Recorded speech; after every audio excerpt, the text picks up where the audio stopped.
जिल्ह्यातील शेतकऱ्यांना पीक विम्याची रक्कम मिळत नसल्याने स्वाभिमानी शेतकरी संघटनेच्या कार्यकर्त्यांनी मोबाईल टॉवरवर चढून शोले स्टाईल आंदोलन केले। स्वाभिमानी शेतकरी संघटनेचे जिल्हाध्यक्ष अमोल पाटील आणि त्यांच्या सहकाऱ्यांनी आंदोलनास सुरुवात केली, तर काहींना पोलिसांनी टॉवरवर चढण्याआधीच ताब्यात घेतलं।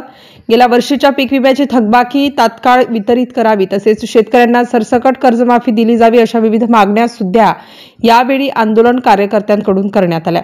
शेतकऱ्यांना वेळोवेळी मागणी करूनही पीक विमासह इतर मागण्यांकडे दुर्लक्ष झाल्याने हे आंदोलन करण्यात आले। यावेळी काही आंदोलनकर्ते हे टॉवरवर चढताना पोलिसांकडून ताब्यात घेण्यात आले।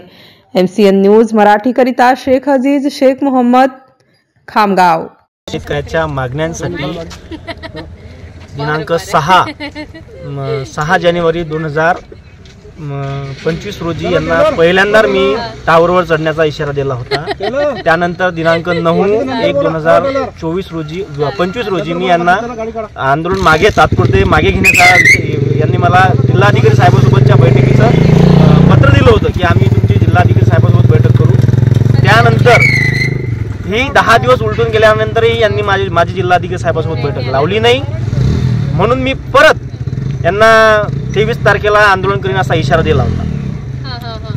एवढा सगळा घटनाक्रम झाला, पण जिल्हाधिकारी साहेब यांना 10 मिनिटंही बोलायला वेळ नाही, शेतकऱ्याच्या समस्या जाणून घ्यायला वेळ नाही। त्याचं कारण असं आहे, यांना शेतकऱ्याच्या थडग्यावर राज्य करायचं आहे।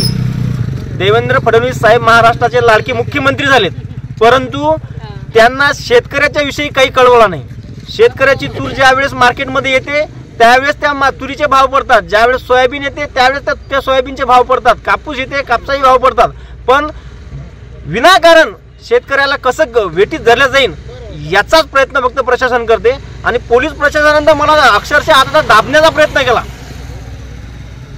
माझ्यावर बलप्रयोगासारखा प्रयोग केला। मला एवढं बळजबरीने तुम्ही आता व्हिडिओमध्ये पाहिलं असेल तर मला माझ्यावर किती बळजबरीने मला हे केलं। म्हणून आंदोलन एक तर तुम्ही आमची बैठक लावा, तुम्ही एक तर आमची बैठक लावा जिल्हाधिकारी साहेबांसोबत 10 मिनिटं आमच्यासाठी वेळ नाही का? जे आमच्यासाठी नियोजन केलं त्यांनी आमच्यासाठी थांबवलेत, आमच्या जीवावर पगार घेतात आणि आमच्यासाठी तुम्हाला वेळ नाही, 10 मिनिटं वेळ नाही देऊ शकत तुम्ही।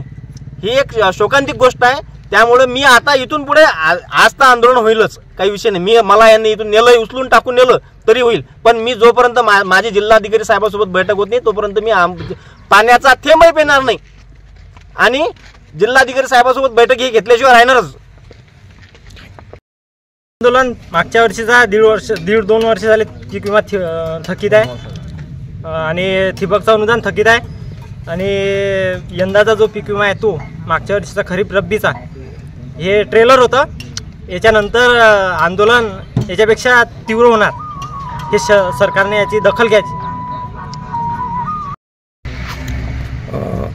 श्री अमोल भाऊ पाटील स्वाभिमानी पक्ष जिल्हाध्यक्ष यांनी हे आंदोलन छेडण्याचा इशारा दिला होता। त्या अनुषंगाने माननीय तहसीलदार साहेब यांच्याशी चर्चा अंती असे ठरले की त्यांच्या ज्या काही 4 मागण्या होत्या त्यावर 27 तारखेला सविस्तर ज्या डिपार्टमेंटशी संबंधित हा विषय आहे त्यांच्याशी चर्चा घडून आणून त्यावर तोडगा काढण्याचा पर्याय आपण त्यांना सांगितलेला आहे आणि त्यानुसार त्यांनी तो मान्यसुद्धा केलेला आहे आणि त्यानुसार 27 तारखेला यावर तहसीलदार साहेब यांच्या कॅबिनमध्ये चर्चा होणार आहे।